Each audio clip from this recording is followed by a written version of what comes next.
സങ്കീർത്തന ധ്യാനത്തിലേക്ക് ദൈവത്തിൻ്റെ പരിശുദ്ധ നാമത്തിൽ കർത്തൃനാമത്തിൽ നിങ്ങളെല്ലാവരെയും ഹൃദയപൂർവ്വം ഞാൻ സ്വാഗതം ചെയ്യുന്നു. ദൈവജനമേ, വചനം കേൾക്കുവാനും അതിൽ മറഞ്ഞിരിക്കുന്ന സത്യങ്ങൾ ധ്യാനിക്കാനുമായി ഒരുമിച്ച് കൂടിയിരിക്കുന്ന ഈ അവസരത്തിൽ നമ്മുടെ സ്വർഗീയ പിതാവിൻ്റെ മഹത്വത്തെ ആരാധിക്കുവാനും നമ്മെ ഇപ്പോഴും ജീവിപ്പിക്കുന്ന അവിടുത്തെ അനന്തകരുണയ്ക്കും ദയയ്ക്കും നന്ദി അറിയിക്കാനുമുള്ള അവസരമാണ്. അവിടുന്ന് നമ്മെ അവിടുത്തെ ദിവ്യ ഉദ്ദേശം പിന്തുടരാനുള്ള ഈ അവസരത്തിനും ഹൃദയം നിറഞ്ഞ നന്ദി അർപ്പിക്കാം. നമ്മുടെ പിഴവുകളും പാപങ്ങളും തുറന്ന് സമ്മതിച്ച് അവിടുത്തെ ക്ഷമയും കൃപയും തേടാം. ദൈവവചനം മനസ്സിലാക്കുവാനും അതിലെ സത്യങ്ങൾക്കായി നമ്മുടെ ഹൃദയവും മനസ്സും തുറക്കുവാനും സ്വർഗീയ ജ്ഞാനം നൽകണമേ എന്നും അപേക്ഷിക്കാം. നമ്മുടെ വാക്കുകളിലും പ്രവൃത്തികളിലും ചിന്തകളിലും ദൈവത്തെ മഹത്വപ്പെടുത്തുന്ന ജീവിതം നയിക്കുവാൻ പരിശ്രമിക്കാം. സഹോദരങ്ങളെ, അവിടുന്ന് ഏൽപ്പിച്ച ദൗത്യം പരിശുദ്ധിയോടെ പൂർണ്ണതയോടെ നിറവേറ്റുവാൻ കരുണ തേടാം. ലോകമെമ്പാടുമുള്ള അനേകം ആവശ്യങ്ങൾക്കായി കർത്താവിൻ്റെ സ്നേഹവും സമാധാനവും സംരക്ഷണവും യഥാസമയത്തെത്തുവാൻ നമുക്ക് പ്രാർത്ഥിക്കാം. കർത്താവെ, ഞങ്ങളുടെ ഈ യാചനകൾ ദയാപൂർവം ശ്രവിച്ച് ഉത്തരമരുളണമേ. ആമേൻ. പരിശുദ്ധാത്മാവെ, എഴുന്നള്ളി വരണമേ. കർത്താവെ, ഇതാ ഞങ്ങൾ അവിടുത്തെ വചനത്തിനായി കാതോർക്കുന്നു. ഞങ്ങളിൽ വന്ന് നിറയണമേ. 147 സങ്കീർത്തനം. സർവശക്തനായ ദൈവം. കർത്താവിനെ സ്തുതിക്കുവിൻ. നമ്മുടെ ദൈവത്തിന് സ്തുതി പാടുന്നത് എത്ര ഉചിതം. കാരുണ്യവാനായ അവിടത്തേക്ക് സ്തുതി പാടുന്നത് ഉചിതം തന്നെ. കർത്താവ് ജെറുസലേമിനെ പണിതുയർത്തുന്നു. ഇസ്രായേലിൽ നിന്ന് ചിതറിപ്പോയവരെ അവിടുന്ന് ഒരുമിച്ച് കൂട്ടുന്നു. അവിടുന്ന് ഹൃദയം തകർന്നവരെ സൗഖ്യപ്പെടുത്തുകയും അവരുടെ മുറിവുകൾ വച്ചുകെട്ടുകയും ചെയ്യുന്നു. അവിടുന്ന് നക്ഷത്രങ്ങളുടെ എണ്ണം നിശ്ചയിക്കുന്നു, അവയോരോന്നിനും പേരിടുന്നു. നമ്മുടെ കർത്താവ് വലിയവനും കരുത്തുറ്റവനുമാണ്. അവിടുത്തെ ജ്ഞാനം അളവറ്റതാണ്. കർത്താവ് എളിയവരെ ഉയർത്തുന്നു, ദുഷ്ടരെ തറപറ്റിക്കുന്നു. കർത്താവിന് കൃതജ്ഞതാഗാനം ആലപിക്കുവിൻ. കിന്നരം മീട്ടി നമ്മുടെ ദൈവത്തെ സ്തുതിക്കുവിൻ. അവിടുന്ന് വാനിടത്തെ മേഘം കൊണ്ട് മൂടുന്നു. ഭൂമിക്കായി അവിടുന്ന് മഴയൊരുക്കുന്നു. അവിടുന്ന് മലകളിൽ പുല്ല് മുളപ്പിക്കുന്നു. മൃഗങ്ങൾക്കും കരയുന്ന കാക്കക്കുഞ്ഞുങ്ങൾക്കും അവിടുന്ന് ആഹാരം കൊടുക്കുന്നു.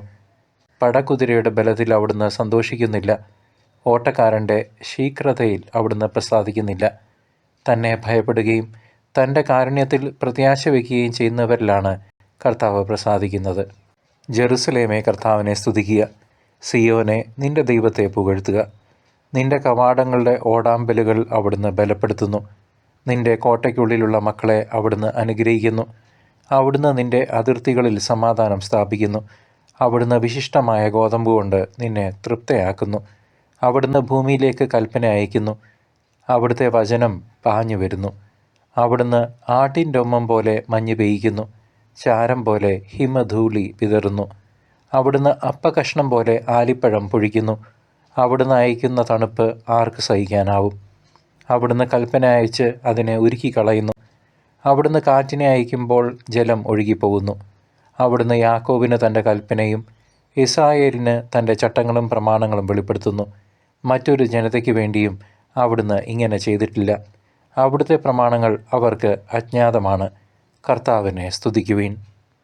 ദൈവജനമേ, സങ്കീർത്തനം 147 അധ്യായം നമ്മുടെ ഹൃദയങ്ങളെ ആനന്ദിപ്പിക്കുകയും ദൈവത്തിൻ്റെ അനന്തമായ സ്നേഹത്തെയും കരുതലിനെയും ഓർമ്മിപ്പിക്കുകയും ചെയ്യുന്ന ഭാഗമാണ്. ഈ സങ്കീർത്തനം ഇസ്രായേൽ ജനത ബാബിലോണിലെ പ്രവാസത്തിൽ നിന്ന് തിരികെ വന്ന് യെരുശലേം നഗരത്തിൻ്റെ മതിലുകൾ പുനർനിർമ്മിക്കുന്ന ഒരു കാലഘട്ടത്തിലാണ് എഴുതപ്പെട്ടതെന്ന് പണ്ഡിതന്മാർ വിശ്വസിക്കുന്നു. തകർന്നുപോയ നഗരത്തെ വീണ്ടും പണിയുന്നതിലും ചിതറിപ്പോയ ജനത്തെ ഒരുമിപ്പിക്കുന്നതിലും ദൈവം കാണിച്ച മഹാകരുണയെയാണ് ഇത് വാഴ്ത്തുന്നത്. ദൈവത്തിന് മാത്രമേ മുറിവേറ്റ ഹൃദയങ്ങളെ സൗഖ്യമാക്കുവാനും തകർന്നതിനെ പുതുക്കിപ്പണിയുവാനും കഴിയൂ എന്ന ആഴമായ സത്യം ഈ സങ്കീർത്തനം വിളിച്ചു പറയുന്നു. സഹോദരങ്ങളെ, ഈ സങ്കീർത്തനത്തിലെ ഓരോ വാക്കും ദൈവമഹത്വത്തിൻ്റെ നേർക്കാഴ്ചകളാണ്. ദൈവം നക്ഷത്രങ്ങളെ എണ്ണുകയും അവ ഓരോന്നിനെയും പേര് വിളിക്കുകയും ചെയ്യുന്നു.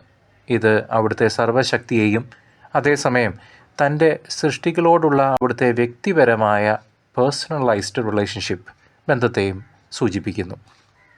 അവിടുന്ന് താഴ്മയുള്ളവരെ ഉയർത്തുകയും ദുഷ്ടന്മാരെ നിലത്ത് തള്ളിയിടുകയും ചെയ്യുന്നു. മഞ്ഞിനെയും ഹിമത്തെയും അയക്കുന്ന അവിടുന്ന് തൻ്റെ വചനമയച്ച് അവയെ ഉരുക്കുകയും ചെയ്യുന്നു. പ്രകൃതിയെ നിയന്ത്രിക്കുന്ന അതേ ശക്തിയോടെയാണ് അവിടുന്ന് മനുഷ്യൻ്റെ ജീവിതത്തെയും നയിക്കുന്നത്. അവിടുത്തെ വചനം ഇസ്രായേലിനും ചട്ടങ്ങളും വിധികൾക്കും നൽകിയത് മറ്റേതൊരു ജനതയെക്കാളും അവർക്ക് ലഭിച്ച വലിയൊരു ഭാഗ്യമായി സങ്കീർത്തകൻ എടുത്തു പറയുന്നുണ്ട്. നമ്മുടെ ഇന്നത്തെ തിരക്കേറിയ ലോകത്തിൽ ഈ സംഘത്തിൻ്റെ സന്ദേശം വളരെ പ്രസക്തമാണ്. ആധുനിക കാലത്തെ പലരും മാനസിക സമ്മർദ്ദത്താലും ബന്ധങ്ങളിലെ തകർച്ചയാലും ഏകാന്തതയാലും വലയുന്നു. പലപ്പോഴും നാം നമ്മുടെ പ്രശ്നങ്ങൾക്ക് പരിഹാരം കണ്ടെത്താൻ മനുഷ്യരുടെ സഹായമാണ് തേടുന്നത്, അല്ലെങ്കിൽ ശാസ്ത്രത്തിൻ്റെ നേട്ടങ്ങളിൽ പ്രതീക്ഷ അർപ്പിക്കുന്നു. എന്നാൽ ഈ സങ്കീർത്തനം നമ്മെ ഓർമ്മിപ്പിക്കുന്നത് നമ്മളുടെ ഓരോരുത്തരുടെയും മുറിവുകൾക്ക് യഥാർത്ഥമായ സൗഖ്യം നൽകാൻ ദൈവത്തിന് മാത്രമേ കഴിയൂ എന്നാണ്. വിശ്വസിക്കുക, അവൾ സുഖപ്പെടും എന്ന് നമ്മുടെ കർത്താവ് ലൂക്കായുടെ സുവിശേഷം 8-ാം അധ്യായം 50-ാം വാക്യത്തിൽ പറയുന്നുണ്ട്. വിശ്വസിക്കുക എന്നതാണ് അടിസ്ഥാനം. ആധുനിക വൈദ്യശാസ്ത്രത്തിന് ഒരു പരിധിവരെ സഹായിക്കാൻ കഴിഞ്ഞേക്കാം. എങ്കിലും ആന്തരികമായ മുറിവുകളെ ഉണക്കാനും തകർന്ന കുടുംബ ബന്ധങ്ങളെ പുനഃസ്ഥാപിക്കാനും ജീവിതത്തിന് അർത്ഥം നൽകുവാനും സർവശക്തനായ ദൈവത്തിന് മാത്രമേ സാധിക്കൂ. അത് വിശ്വാസത്തിലൂടെ മാത്രമേ സാധിക്കൂ എന്നും തിരിച്ചറിയണം. സഹോദരങ്ങളെ, ഈ പഴയ നിയമ സത്യങ്ങൾ പുതിയ നിയമത്തിൽ നമ്മുടെ കർത്താവ് ഈശോയുടെ ജീവിതത്തിലൂടെ പൂർണ്ണത പ്രാപിക്കുന്നു.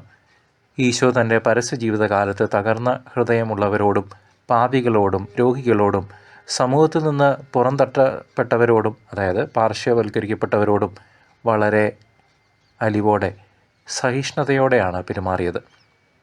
രോഗികൾക്കാണ് വൈദ്യനെ കൊണ്ട് ആവശ്യമെന്ന് പറഞ്ഞുകൊണ്ട് അവിടുന്ന് തൻ്റെ ദൗത്യം വ്യക്തമാക്കി.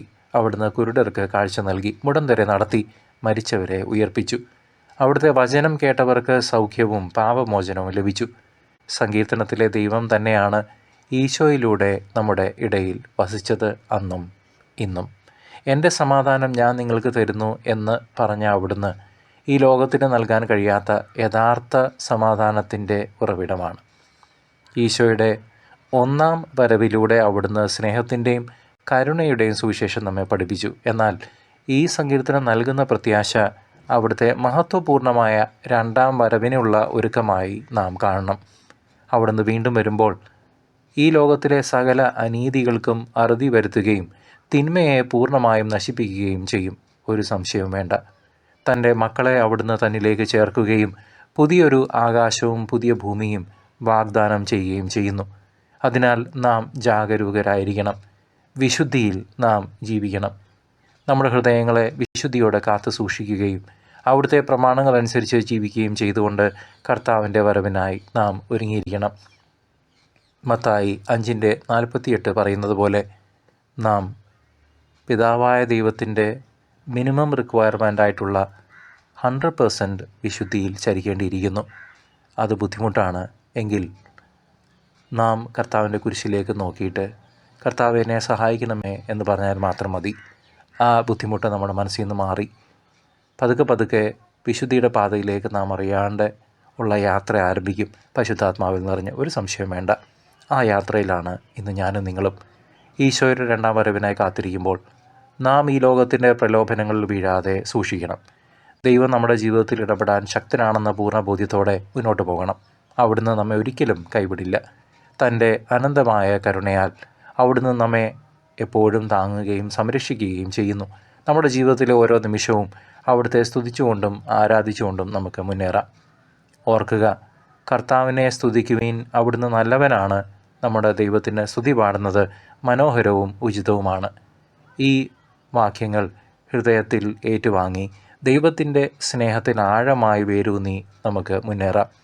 അവിടുത്തെ അനന്തമായ സ്നേഹവും കരുണയും എന്നും നമ്മോടൊപ്പം ഉണ്ടാകും. നമ്മൾ ആരംഭിച്ച 150 ദിവസത്തെ സങ്കീർത്തന ധ്യാനയാത്ര ഉടൻ പൂർണ്ണമാവുകയാണ്. പിതാവായ ദൈവം നമ്മെ ഇത് കേൾക്കുവാനും നമ്മുടെ ജീവിതങ്ങളെ ക്രമപ്പെടുത്തുവാനും തീർച്ചയായും ഉപകരിച്ചു എന്ന് എനിക്കുറപ്പുണ്ട്. കർത്താവ് പാപിയായ എനിക്ക് ഒത്തിരി പുതിയ ബോധ്യങ്ങൾ നൽകി എന്നുള്ളതിന് ഞാൻ അവിടത്തേക്ക് നന്ദി പറയുന്നു. സങ്കീർത്തന ധ്യാനത്തിൻ്റെ ദിവസേനയുള്ള ലിങ്കുകൾ നമ്മൾ കമ്മ്യൂണിറ്റി പോസ്റ്റിൽ ഇടുന്നതായിരിക്കും. വീണ്ടും ഈ സങ്കീർത്തനങ്ങൾ കൂടെ വായിക്കുവാനും ധ്യാനിക്കുവാനുമുള്ള അവസരമുണ്ട് എന്ന് സ്നേഹപൂർവ്വം ഓർമ്മിപ്പിക്കുന്നു. അതോടൊപ്പം നമ്മൾ വെളിപാട് പുസ്തകത്തിൻ്റെ വായനയും വചന വിചിന്തന ധ്യാനവും ഇത് പൂർണ്ണമാകുമ്പോൾ തന്നെ ആരംഭിക്കുന്നതാണ് എന്ന് സന്തോഷപൂർവ്വം അറിയിക്കുകയാണ്. ദൈവം നമ്മെ പരിശുദ്ധാത്മാവിൽ നിറച്ച് അവിടുത്തെ പുത്രനായ നമ്മുടെ കർത്താവ് ഈശോ മിശിഹായുടെ രണ്ടാം വരവിന് നമ്മെ ഓരോരുത്തരെയും വിശുദ്ധിയിൽ ഒരുക്കട്ടെ. ആമേൻ.